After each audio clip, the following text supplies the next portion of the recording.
Hola marcianos, ¿cómo estáis? Espero que estéis muy bien. Sed bienvenidos, bienvenides a este canal.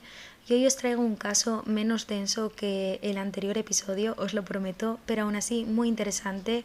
De hecho, quiero comenzar haciéndoos un pequeño spoiler. Os adelanto que el caso judicialmente se encuentra cerrado, que a mí esto me da mucha paz mental, pero mantiene un montón de cabos sueltos, motivos poco justificados, incluso pruebas extrañas que le rodean de un montón de incógnitas y preguntas no contestadas que le dan ese carácter misterioso tan atractivo.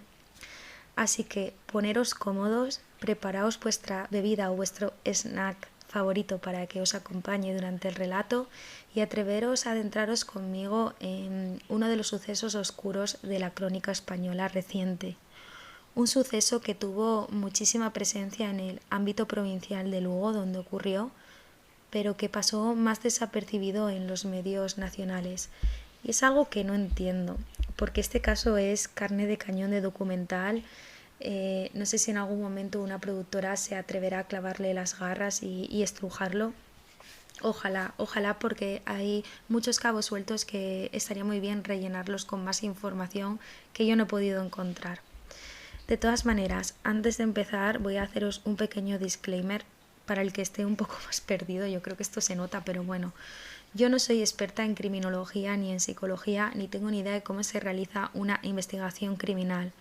Toda la información que os voy a compartir proviene de diferentes artículos publicados en prensa, especialmente de diarios de la provincia de Lugo, por si le queréis echar un ojo. Y a partir de ellos he hecho una reconstrucción. Si digo alguna barbaridad, alguna animalada, no me la estoy inventando. En este caso no es una inventada mía o es un relleno, sino que lo he leído de uno de esos periódicos, ¿vale? Y una vez hecha esta advertencia, vamos a pasar a lo verdaderamente importante. Yo he querido comenzar el caso sumergiéndonos un poco en la personalidad y la vida de quien tristemente va a ser el protagonista de la historia. Eso me lleva a obligaros a que realicéis un pequeño ejercicio mental sencillo, y es que quiero que imaginéis por un momento que estamos a principios de los años 90 en la ciudad de Lugo. Si no sabéis cómo es Lugo, yo creo que lo más emblemático es la muralla romana que tiene. Os la voy a acotar describiéndola como que es lo bastante pequeña como para cruzarte a tu ex y lo bastante grande como para que siempre esté pasando algo. Estamos a martes por la mañana y de repente os está sonando el despertador porque os tenéis que levantar para ir a trabajar. Además eres esas personas que decides sacrificar media hora de sueño por mantener un pequeño ritual que te alegra el día, y es invertir esos 30 minutos de más en tomaros un café en el bar de la esquina antes de entrar a trabajar. Cuando bajas a la calle todavía estás medio al helao, de hecho caminas más por la costumbre que por las ganas. Abres la puerta del bar y ya ves a tu camarero de confianza que te tiene el café preparado porque sabe perfectamente que eres de rutina fija. Te saludas y le das las gracias con el mismo gesto, coges tu taza caliente y te diriges a tu mesa de siempre, la que debería hasta llevar tu nombre grabado. Acto seguido pillas el periódico del día. Esta es tu manera de enterarte las noticias. Te recuerdo que estamos en los 90. Y además no tienes mucho tiempo, solo esos 30 minutos que le has robado a la almohada. Así que tienes que ir directo a lo que de verdad te interesa. Ojeas por encima la sección de política, la de economía, la de deportes. Nada de eso te importa a estas horas. Tú vienes a lo que vienes, a la sección de sucesos. Y es ahí donde te sumerges, con esa mezcla de curiosidad y tensión que solo los sucesos pueden despertar.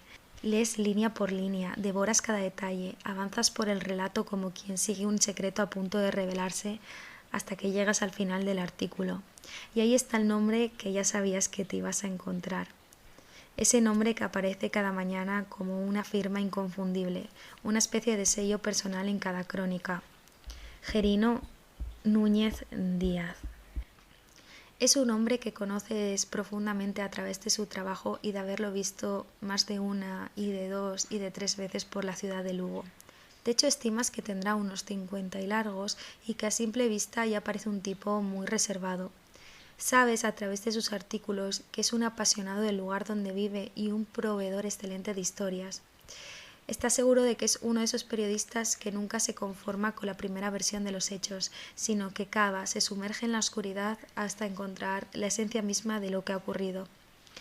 Y ese rasgo moldea muchísimo tanto su trabajo como su capacidad para estar atento a los pequeños detalles, que como sabes, muchas veces son los más importantes. Además, está muy familiarizado con el lado oscuro de la vida, ya que se ve obligado a frecuentar juzgados y comisarías persiguiendo declaraciones, actualizaciones de caso, incluso nuevos sucesos. De hecho, te voy a adelantar que aunque tú no lo conoces personalmente, quien sí conoce a Gerino le describe como una persona noble y cabal. De hecho, es un hombre profundamente ilustrado. Realizó inicialmente sus estudios en magisterio y luego esa chispita en su carácter por indagar e investigar lo llevó hasta la diplomatura en periodismo. Desde los años 70 participa activamente en el diario El Progreso, un periódico que te tiene que sonar porque es el mismo que lees todas las mañanas y que además tiene mucha historia en la provincia de Lugo. Se fundó a principios de 1900 y aunque inicialmente estaba más centrado en un carácter político, poco a poco se fue especializando en sucesos y en el día a día de la región. Así que es muy habitual verlo en las mesas de bares y cafeterías a primera hora de la mañana.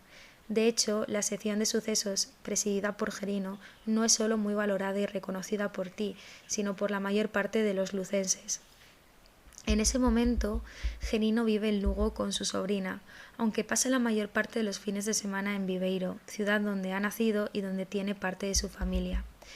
Es soltero, no tiene hijos, pero tiene 2 sobrinas que considera como tal y mantiene una relación muy cercana con su hermano José.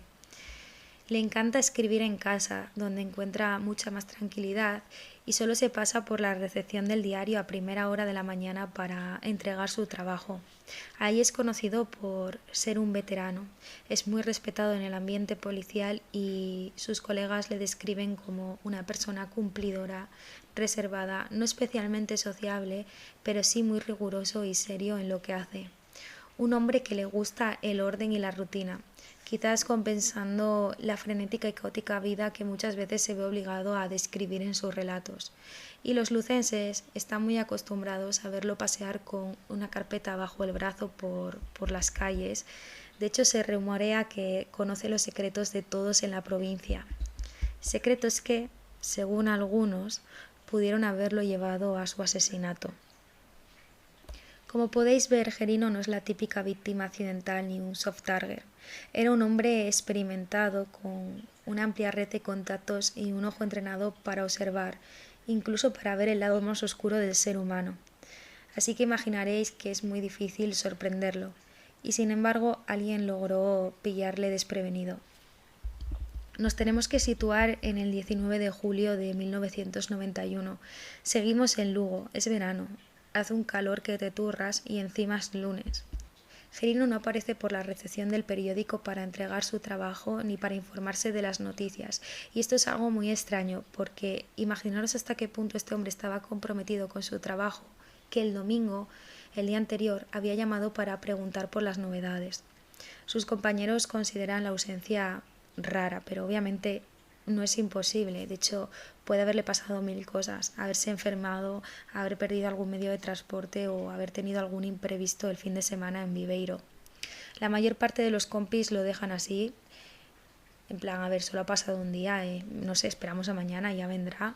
Pero el director adjunto del diario, Ernesto, decidió que lo mejor era llamar a su hermano José, que vive en Viveiro, y preguntarle por él. Cuando José recibió la llamada se quedó bastante frío, porque sí, él había visto marchar a Gerino ese día a primera hora hacia Lugo en su Renault y si todo hubiese ido normal tendría que haber llegado a trabajar. Entonces le comenta a Ernesto que va a intentar ponerse en contacto con su hermano porque además le resulta muy raro que conociendo a Gerino, si no puede acudir al trabajo, lo mínimo que hace es avisar, ¿no? Y eso es lo que intenta José durante el resto de la mañana y parte de la tarde, contactar con su hermano, ya sea vía telefónica o hablando con otras personas que le hayan podido ver, pero nadie sabe nada de él. Así que finalmente decide ir con su hija de tarde hasta Lugo. Llegan a la calle Ourense, que es donde se encuentra la residencia habitual de Gerino, sobre las 8 de la tarde. En ese momento están nerviosos porque toda la situación es muy extraña. Suben las escaleras del edificio apurados y empiezan a llamar a la puerta, pero les recibe solo un silencio atronador. Así que finalmente deciden usar la llave que tienen y abrir. Y ya en un primer vistazo, casi sin entrar, se dan cuenta de que hay un pequeño desorden que no es nada habitual en Gerino. Tiene un montón de cajones abiertos y revueltos. Una vez que pasan dentro, ya todas las alarmas se les desatan al ver las gotas de sangre en el suelo del pasillo. Y en ese momento padre e hija comienzan a gritar el nombre de Gerino, a buscarlo por todas las estancias hasta que abren la puerta del baño. Y ahí se encuentran el cuerpo semidesnudo de Gerino. Está parcialmente sumergido en la bañera, tiene las manos atadas a la espalda con una cuerda y una venda blanca alrededor del cuello. Junto a él, en el agua, flotan 3 patitos de goma, uno grande y 2 pequeños que la policía cree que el asesino ha colocado en la escena. El primer análisis forense no aporta muchos resultados concluyentes, pero el segundo ya revela que Gerino tiene cortes profundos en las manos, seguramente defensivos, y es que se cree que el asesino irrumpió en casa de Gerino o entró invitado por él, engañado o amenazado, que allí él le sacó un cuchillo y le redujo y luego le colocó pues esa especie de banda blanca que tiene alrededor del cuello, alrededor de boca y nariz, y logró estrangularle. De hecho es que se encuentran restos de ese tejido tanto en la boca, en la nariz como en los oídos. Lo que sí se da cuenta la policía es que la casa no refleja un gran enfrentamiento, por lo que pensaron que autor del crimen y víctima podían conocerse. Cuando el grupo de homicidios y el juez de guardia llegaron, comprobaron que las ventanas estaban cerradas y que en la cocina había restos de comida sin terminar. Parecía que Gerino le habían sorprendido. De hecho, junto a la bañera había apuntes y papeles periodísticos mojados. Y el detalle más escabroso, que el asesino había decidido arrancar y coger todas las fotos familiares que Gerino tenía en su casa en las distintas habitaciones y las había colocado en forma de un triángulo enorme encima de la cama, como si quisiese dar un mensaje a alguien. La familia en un principio sí que estuvo un poco en el ojo del huracán, porque nada más llegar y encontrarse a Gerino así, decidieron mover el cuerpo, sacarlo de la bañera e incluso ordenar parte de la casa antes de que llegara la policía. Y a ver, si nos ponemos en su piel, si empatizamos con ellos, yo entiendo que hiciesen esto. Al final habían visto a su familiar vivo hacía horas y se lo habían encontrado violentamente asesinado en su cuarto de baño, así que entiendo que lo primero fue sacarle, mirar a ver si tenía algún signo vital, hacer algo por él, ¿no? Pero este gesto, que es muy comprensible, fue crucial porque alteró la escena del crimen y dificultó enormemente la reconstrucción posterior. Uno de los primeros pasos que hicieron los investigadores fue acudir al segundo inmueble del que Gerino era propietario, a ver si encontraban alguna pista o algo que arrojase algo de luz. ¿Y qué se encontraron allí? Pues nada más entrar había un fuerte olor a gas. Y se dieron cuenta que provenía de un artefacto casero, una especie de bomba que alguien había colocado para que explotase, pero que nunca había llegado a explotar. Y además había una foto de Gerino tachada con una cruz. Todas estas pistas e historias raras empezó a alimentar muchas hipótesis y especulaciones. Daros cuenta que la policía estaba barajando que tenían un asesino que sabía dónde tenía la residencia habitual su víctima, que sabía que en ese momento se encontraba solo, seguramente, vamos, y que además había acudido a la segunda residencia de Gerino. No se sabe para qué, pero había dejado una especie de bomba casera. O sea, es que esto se estaba empezando a enturbiar mucho. Inicialmente la policía sí que barajó que el crimen estuviera relacionado con el trabajo de Gerino como reportero. Lo que pasa es que el director del diario, José de Cora, descartó rápidamente esta teoría a los policías. Oficialmente Gerino no estaba involucrado en ninguna tarea que supusiese un riesgo inmediato para él. Pero hay un testimonio de una amiga de Gerino que avala un poco esta hipótesis, y es que esta chica, una monja del convento de Valdeflores, confirmó que días antes Gerino la había ido a ver y le había pedido que por favor rezase por él porque estaba metido en problemas muy gordos.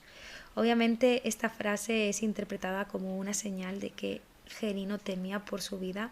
Lo que pasa es que cuando la policía se puso a investigar no encontraron nada en su entorno inmediato que sugiriera un riesgo real para él.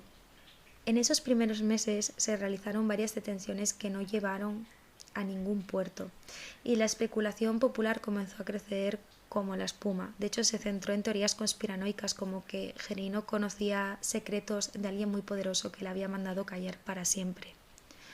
8 meses después, la familia decidió trasladar su cuerpo a otro cementerio. Cuando la policía se enteró de rebote, pues abrió una investigación por exhumación.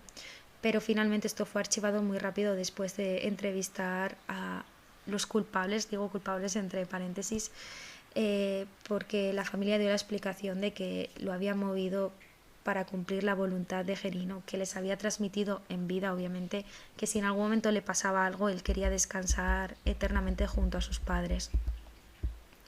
Y así comenzaron a pasar los años. No aparecían nuevas pistas, no se sabía nada sobre el asesino y el caso cada vez se ponía más cuesta arriba. De hecho, en mayo de 1994, el juez José Antonio Varela decretó archivo provisional y esto aumentó muchísimo los rumores de encubrimiento y teorías sobre un posible poderoso implicado. Incluso el Vox Populi se atrevió a apuntar a un magistrado ya fallecido de aquella, a Modesto Pérez, que según la gente tenía muchas cosas que esconder y que Gerino sabía y que por eso le había mandado, sabéis, ¿no? Pero obviamente todo esto eran sin pruebas. Y hasta aquí había llegado toda la investigación alrededor del asesinato de Gerino. De hecho, tenía toda la pinta de convertirse en un caso frío, en un caso no resuelto, un caso olvidado, sobre todo después de archivarse. Pero nos vamos a tener que ir a una provincia limítrofe con Galicia. Nos encontramos en el Principado de Asturias, en el año 1995, en la ciudad de Gijón, y ahí os voy a presentar a un tipejo, a Emilio Pérez Vilarchao, un avilesino que en ese momento tiene 31 años y es muy conocido en la zona por ser un delincuente bastante habitual. De hecho, en ese momento se encuentra detenido acusado del asesinato de 3 personas, de José Luis Fernández Caserro, cuyo cadáver fue hallado bajo el viaducto de la Y, una autopista que une las 3 ciudades principales del Principado, Marino Blázquez de la Rosa, hallado muerto en Carreño, también en Asturias, y Luis Alonso Norniela, cuyo cuerpo se encontró en un dique de contención de la desembocadura de un río en Gijón. Según Vilarchao, los asesinatos fueron un ajuste de cuentas por tráfico de estupefacientes. De hecho, les había vendido alijos de droga y los 3 pues le habían pagado con dinero falso. Cuando Vilarchao descubrió eso, les convocó en un bajo de Gijón, en un local, y de alguna manera les engañó para conseguir maniatarles y amordazarles. Una vez que tuvo a los 3 en esa posición, los torturó y finalmente los asesinó estrangulándoles para después deshacerse de los cuerpos, como he comentado. Vilarchao es un tipo que tenía previamente un montón de sentencias e incluso estaba condenado a prisión por hurtos violentos, tendencia ilícita de armas, conducción de vehículos robados, quebrantamiento de condena, además todas ellas abiertas a lo largo y ancho de España. Tenía sentencias en León, en Cáceres, en Cantabria, en Valladolid, Málaga, Lugo, Asturias. De hecho, es que parece esto un examen de geografía nacional, pero no. Son los sitios donde este hombre quiso dejar su firma de alguna manera, ¿no? Así que, como supondréis, era muy conocido por la Policía Nacional y además le conocían por tener un carácter psicópata y depredador. Durante el interrogatorio sobre los asesinatos en Asturias, de repente decidió sorprender a los detectives confesando que él era el autor del asesinato de Gerino Núñez. Y claro, los detectives se quedaron flipando porque en ningún momento ninguna investigación de Lugo ni de ellos mismos les había llevado a conectarle con el periodista de Lugo. Así que lo primero que hicieron fue pedirle una explicación del por qué.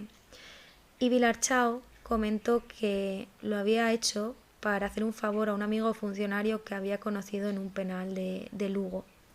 Y aquí he leído en varios artículos información que me parece muy importante, pero en la que en ningún lado se profundiza más. Y es que el exmarido de una sobrina de Gerino era funcionario en un penal y había tenido un divorcio bastante escabroso con su mujer. Yo no sé si el trabajo de este hombre es real, no sé si los policías lo investigaron, me imagino que si era así, pues sí, en ningún momento se le inculpa de nada. Lo que sí os puedo adelantar es que esta explicación de Vilarchau que dio esa única vez fue la que se recogió en el sumario. Y en ese momento los policías tenían un marrón encima, porque de alguna manera tenían que conectar lo que había dicho Vilarchau con Gerino, ¿no? Tenía que conectar sus vidas para demostrar que él era el autor. Porque además a partir de ese primer testimonio Vilarchau se echó atrás y empezó a decir que se lo había inventado todo, que era mentira y que no le hiciesen caso. Entonces, o encontraban a alguien que los vinculase o encontraban algo. Decidieron acercarse hasta el piso de Vilarchau a buscar alguna prueba, ¿no? ¿Y qué creéis? ¿Que encontraron algo ahí? Pues sí, encontraron algo. Encontraron 5 relojes. 3 de ellos pertenecían a cada víctima de los chicos asturianos y los otros 2 eran de Gerino. O sea que este tío se dedicaba a matar a gente y coleccionar sus relojes, ¿no? De hecho, como Vilarchau se echó para atrás desde esa primera declaración, comentó que esos relojes los había comprado en un mercadillo mucho antes del año 91. Pero bueno, en el 97 Vilarchau fue condenado a 20 años por el asesinato de Gerino y a 65 por el triple asesinato asturiano. Su condena se apoyó mucho en esa confesión inicial y en la aparición de los relojes, pero el móvil nunca quedó esclarecido. De hecho, Vilarchau ofreció versiones contradictorias y las investigaciones no hallaron en ningún momento pruebas de conspiraciones o encargos, pese a todos los rumores que circularon durante años. En la propia sentencia se reconoce que no existe constancia clara del por qué y ese vacío alimentó un montón de teorías nunca demostradas. Entre esas especulaciones destacan la que algunos investigadores y periodistas apuntaron. 2 posibilidades difícilmente descartables pero que jamás fueron acreditadas. Uno es que Vilarchau pudiera haber recibido dinero por asumir la autoría del asesinato de Gerino. En ese momento se encontraba estaba en proceso de investigación por el asesinato de los 3 chicos asturianos y sabía que tenía todas las papeletas de que le cayesen varias décadas de prisión. Y la otra opción es que alguien le hubiese contratado para matar al periodista. Como os digo, nada de esto pudo probarse y esto es uno de los misterios que todavía hay en torno a este caso. ¿Sabéis qué es lo peor de todo? Que los delitos de Vilarchau, los 4 asesinatos, fueron cometidos durante permisos penitenciarios. De hecho, los medios comenzaron a llamarlo el asesino de fin de semana. Y sobre él ya arrastraba una condena de 30 años por todos los delitos previos que os había comentado antes. Y como siempre, esta gente tiene mucha suerte, porque en el 2009 el Tribunal Supremo le permitió la acumulación de penas y pasó de los 65 más 20 que tenía inicialmente a un total de 25 años. Lo que pasa que se vio perjudicado por la doctrina Parot y diversos recursos, así que no tuvo su libertad provisional hasta el 2012, tras cumplir 37 años por la muerte de estas 4 personas. Si os interesa un poco cómo ha evolucionado el sistema español judicial y penal a lo largo de esos años, la verdad es que el recorrido de este hombre pues aclara mucho todas las modificaciones que se hicieron, porque está lleno de recursos, de ajustes de penas y, lo que os digo, modificaciones legales, por si le queréis echar un ojo. Y una vez que Vilarchau pisó la calle libre en el 2012, ¿creéis que no tuvo más problemas con la justicia? Pues claro que sí. En el 2014 tiene una denuncia por apropiarse del perro de un conocido. En el 2016 le llevaron a los juzgados por el robo de herramientas de una constructora en Asturias. Vilarchau era un tío que tenía como conocimientos en mecánica y se dedicaba a hacer chanchullos con piezas robadas de coches y cosas así. Lo que pasa que en esa acusación lo que había sustraído tenía un valor menor de 3.000 euros, por lo que fue condenado por robo leve y solo tenía que pagar una multa.